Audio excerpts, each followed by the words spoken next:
The spare tire on a 2015-2021 Ford Edge is located underneath the rear of the vehicle. Start by opening the rear liftgate. You'll find a plastic cover under the rear bumper that needs to be removed. The spare tire is held in place by a bolt. Use the jack handle to turn the retaining bolt counterclockwise to lower the spare tire.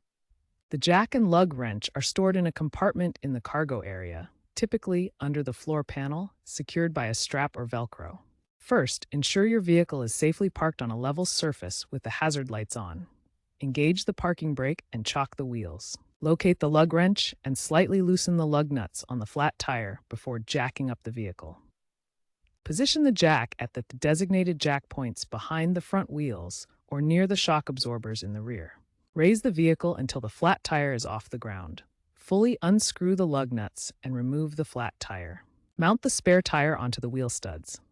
Hand tighten the lug nuts in a star pattern, then lower the vehicle. Once lowered, fully tighten the lug nuts with the lug wrench. After driving a short distance, re-torque to 100 to 120 feet-pounds. Check spare tire pressure. Remember to get your flat tire repaired or replaced by a professional.